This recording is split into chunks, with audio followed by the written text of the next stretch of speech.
Simon's Bakery sat at the corner of Maple Street, its golden glow spilling out through tall windows that framed rows of warm, freshly baked bread. The scent of yeast, sugar, and cinnamon mingled with the crisp autumn air, creating an aroma that invited passers-by to step inside.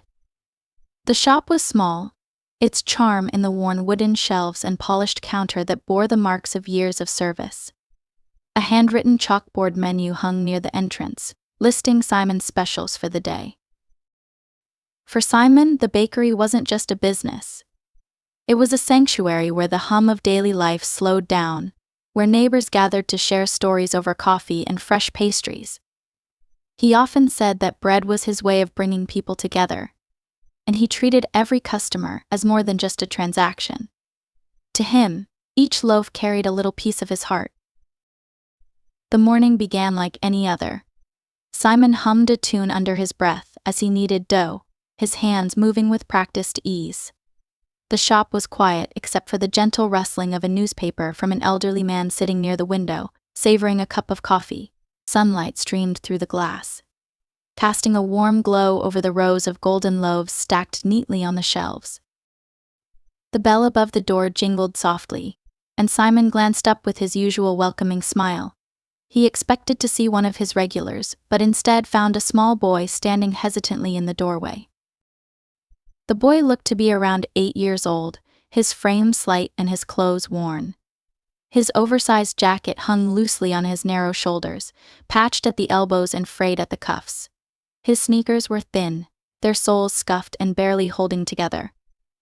His dark brown eyes darted around the shop, lingering on the rows of bread before falling to the floor. Simon wiped his hands on his apron and stepped forward. "Good morning, lad," he said, his voice warm and steady. "Come on in. Don't be shy."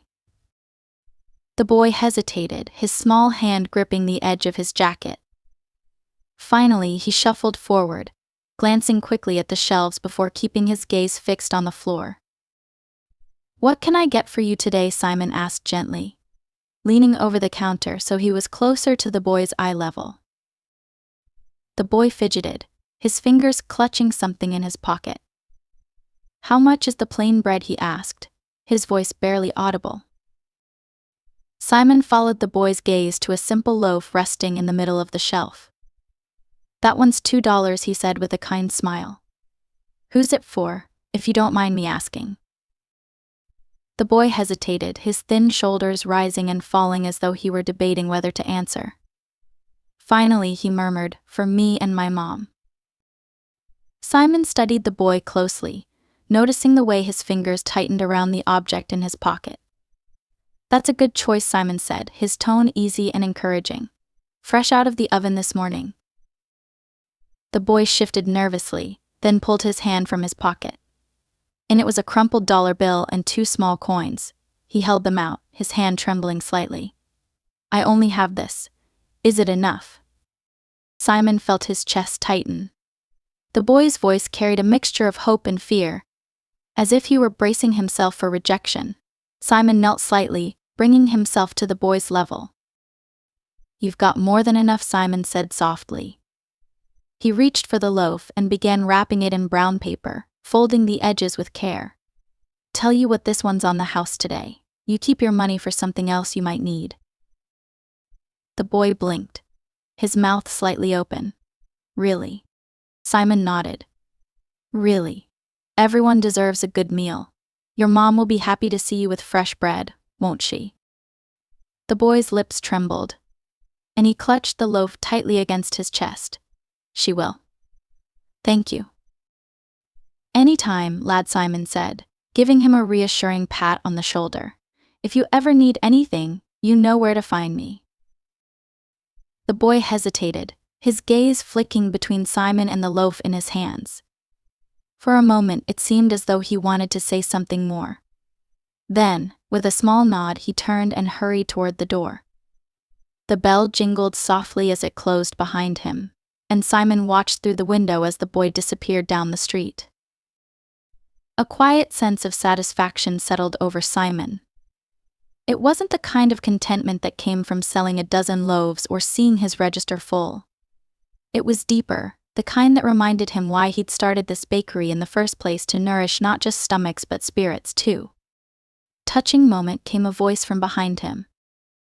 Simon turned to see a man standing near the counter.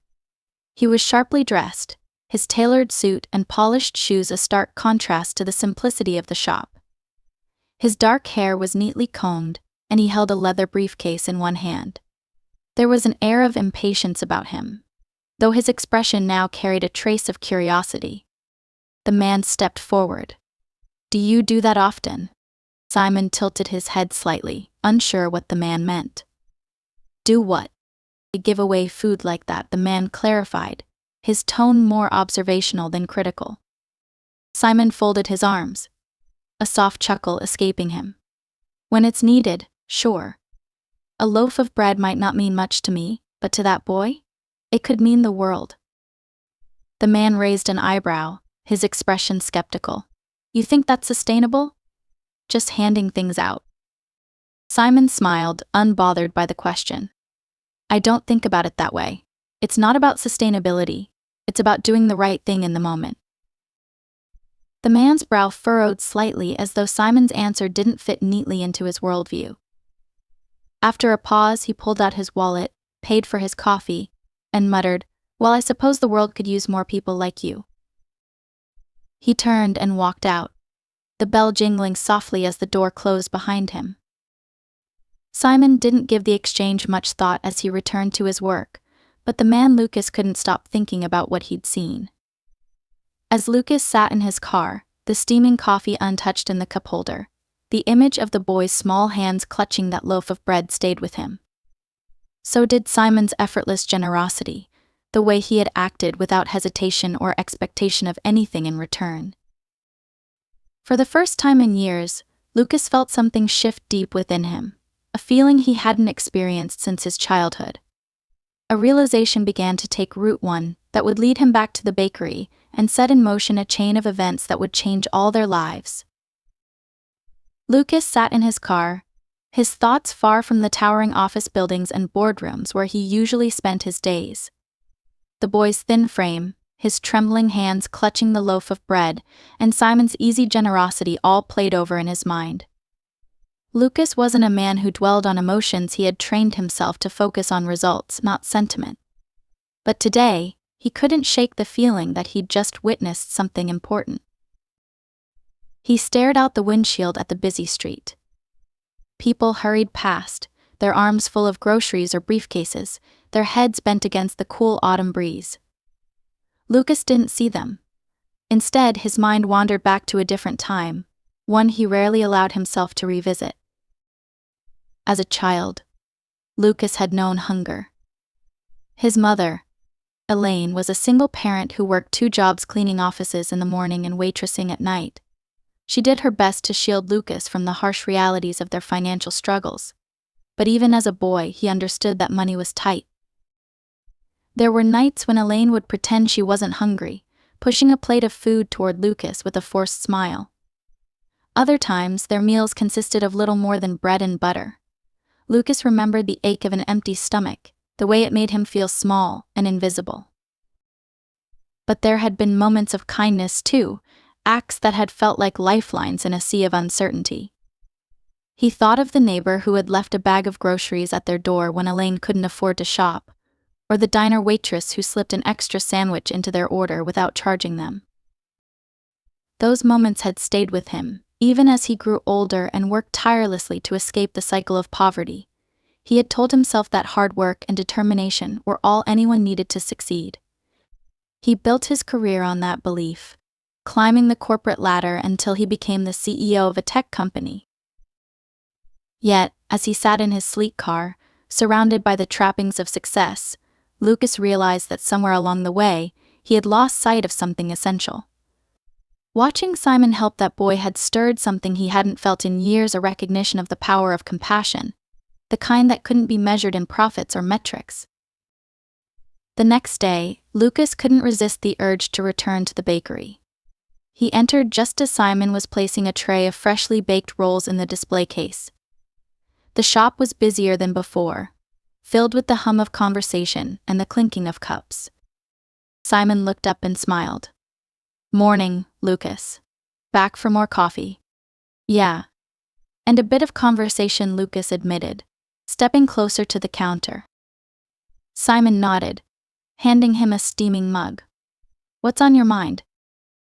Lucas hesitated, unsure how to articulate the thoughts swirling in his head.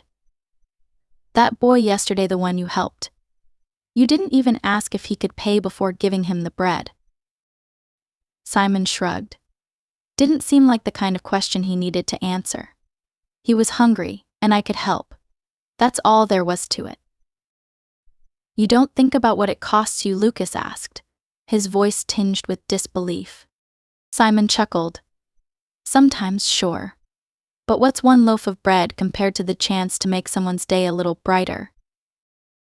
Lucas sipped his coffee, his gaze drifting toward the shelves of bread. You reminded me of something yesterday, he said after a pause. I grew up not having much. My mom worked 2 jobs, and there were times when we didn't know where our next meal was coming from. There were people who helped us, small acts of kindness that made a big difference. Simon listened quietly, his expression thoughtful. I haven't thought about those days in a long time, Lucas continued. I've been so focused on building my career, on getting ahead, that I forgot what it felt like to rely on someone else's kindness. Watching you with that boy, it brought it all back. Simon leaned against the counter, his arms crossed. Sounds like you've worked hard to get where you are. But it also sounds like you've got a good heart, Lucas. It's never too late to reconnect with that. Lucas nodded slowly. I think you're right. And I think it starts here. Simon smiled. Well, the bakery's always open. What happens next is up to you. As Lucas left the bakery, he felt a clarity he hadn't experienced in years. He didn't know exactly what he would do, but he knew he wanted to make a difference, not just for the boy and his mother, but for Simon too. A plan began to take shape in his mind, one that would bring them all closer together in ways none of them could yet imagine. Lucas spent the next few days piecing together what he could about the boy and his mother. He discovered that her name was Lisa, and she worked part-time cleaning offices at night while trying to raise her son, Danny, on a meager income. The small apartment they lived in was a few blocks from the bakery, tucked into a rundown complex where the heating barely worked and the walls were thin enough to hear neighbors' conversations. He couldn't stop thinking about their situation. The image of Danny clutching that loaf of bread lingered in his mind. Along with Simon's simple but profound generosity, it was as though a door had opened in Lucas's heart, one he hadn't realized was locked. One afternoon, Lucas drove to Lisa's building, his sleek black car standing out among the weathered vehicles in the parking lot. He spotted Lisa and Danny walking home from the nearby grocery store. Lisa carried a small bag and Danny held her hand, chattering animatedly about something. Lucas stepped out of his car, feeling oddly nervous. "MS, Lisa," he called. Lisa stopped, turning toward him with a wary expression. "Yes, can I help you?" "I'm Lucas," he said, offering a small smile. "I saw Danny at Simon's bakery a few days ago. I wanted to check in and see how you're doing." Lisa's face softened slightly. "Oh yes, Simon was so kind to him. I'm very grateful." "He mentioned you weren't feeling well," Lucas continued. "I hope things have improved." Lisa nodded, though the tiredness in her eyes was unmistakable. "I've just been run down.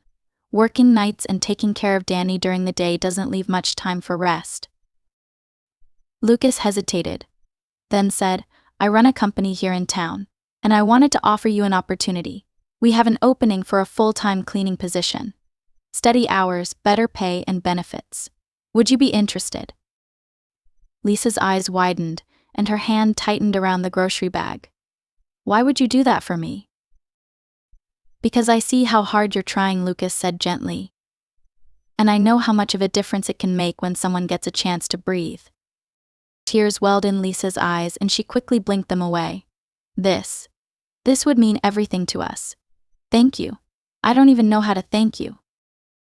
You don't have to, Lucas replied with a warm smile. Just take care of Danny. Later that week, Lucas returned to Simon's bakery, carrying an envelope in his pocket. Simon greeted him with his usual easy smile. Lucas. Coffee or something sweeter today? Actually, I came to talk, Lucas said, stepping closer to the counter. And to give you this. He handed Simon the envelope. Simon frowned slightly as he opened it. His eyes widened as he saw the check inside, the amount written out for $2,000. He looked up at Lucas, his expression a mix of surprise and disbelief. What's this for? It's for you, Lucas said simply. To help with the bakery, or to keep doing what you're doing for the community. Simon shook his head, his hands trembling slightly. Lucas, I can't take this. It's too much. It's not enough, Lucas said firmly. I've seen what you do here. You give so much of yourself to others. This is just a small way of making sure you can keep doing it. Simon swallowed hard, his voice quiet. You've already done so much. Thank you. You're the one who's done so much, Simon, Lucas said. You reminded me of what really matters. A few days later, Lucas stopped by Lisa and Danny's apartment with another envelope. This one contained a small advance to help them until Lisa's first paycheck arrived. When Lisa opened it, her hands flew to her mouth. I can't accept this, she said, her voice trembling. You can, Lucas insisted. And you should. It's for Danny, for his future. Lisa hugged Danny tightly, her tears spilling over. I don't know what we did to deserve this. You don't have to do anything, Lucas said gently. Sometimes people just need a little help. As Lucas walked away from the apartment, he felt lighter than he had in years. For so long, he had measured his success by deals closed and profits earned. But now, he realized that real success was measured in the lives he could touch. Word of Lucas's generosity spread quietly through the community. Simon's bakery flourished, Lisa and Danny began to rebuild their lives, and Lucas found himself drawn deeper into a world of connection and purpose. What had started with a loaf of bread was now a growing chain of kindness that showed no signs of stopping. Months later, the changes Lucas had set into motion were blossoming. Lisa had settled into her new job and quickly earned the admiration of her supervisors for her diligence and reliability. With her improved income, she had moved into a slightly larger apartment in a better neighborhood. Danny now had his own small room, and Lisa even managed to save a little each month. The difference in Danny was striking. His cheeks were fuller, his energy boundless. On weekends, he played at the park near their apartment, often running into Lucas, who had taken to visiting regularly. Lucas found joy in spending time with them, whether helping Danny with schoolwork or simply sharing stories over a casual meal. At Simon's bakery, life had taken on a rhythm of joyful purpose. The $2,000 Lucas had provided had allowed Simon to invest in a much-needed new oven, and he had hired an assistant to help with the growing demand. But the money had done more than improve efficiency, it had given Simon the ability to expand his mission of kindness. Every Friday, Simon now hosted a community bread day. Families who were struggling could take home bread and pastries for free, no questions asked. The bakery had become a gathering place for the neighborhood, a symbol of hope and compassion. One evening, Simon invited Lucas, Lisa, and Danny to one of the bakery's new monthly community dinners. It was a simple affair, a long table set up in the bakery, surrounded by shelves of bread. The meal was hearty but unpretentious, steaming bowls of soup, warm rolls, and pies that Simon had baked that afternoon. The atmosphere buzzed with laughter and conversation. Families who had once come to Simon in desperation now shared their gratitude openly, their lives slowly stabilizing thanks to his quiet generosity. During the meal, Simon stood to make a toast. He raised his glass of sparkling cider, his voice steady and heartfelt. To kindness, he said, glancing around the table. It's what brought us all here tonight. It's what keeps this bakery alive and this community strong. May we always remember that a little kindness can go a long way. The room erupted in cheers and clinking glasses. Lucas sat back, taking in the scene. He felt a quiet pride in knowing he had been a part of this transformation. But even more, he felt gratitude for the people around him, people who had shown him the power of connection and purpose. Danny climbed onto his chair beside Lucas and grinned. "I'm glad you're my friend," he said earnestly, his voice carrying over the hum of conversation. Lucas smiled, his throat tightening with emotion. "I'm glad too, Danny." Later that evening, as the guests departed, Simon, Lisa, Danny, and Lucas lingered outside the bakery. The night was crisp, the stars bright overhead. Danny ran ahead, skipping along the sidewalk while Lisa called after him to stay close. Simon turned to Lucas, a thoughtful expression on his face. "You know," Simon said, "when you first walked in here, I had no idea what kind of man you were. But now, I can't imagine this bakery or this community without you." Lucas chuckled softly, the words warming him. "I could say the same about you, Simon. Meeting you changed my life. It reminded me of things I didn't even realize I'd forgotten." Simon extended his hand, and Lucas shook it firmly. The gesture carried a weight of mutual respect and gratitude. As Lucas walked to his car, he paused to look back at the bakery, its windows glowing softly in the night. Inside, the shelves were empty, a testament to another day of hard work and shared generosity. For the first time in years, Lucas felt at peace, not the fleeting satisfaction of a successful deal, but a deeper, enduring contentment.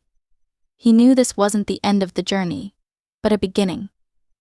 The kindness he had witnessed and the connections he had forged would ripple outward, touching more lives and inspiring others to do the same. And as he drove away, the bakery lights dimming behind him, Lucas smiled, knowing that his life, like Simon's, was now devoted to something far greater than himself.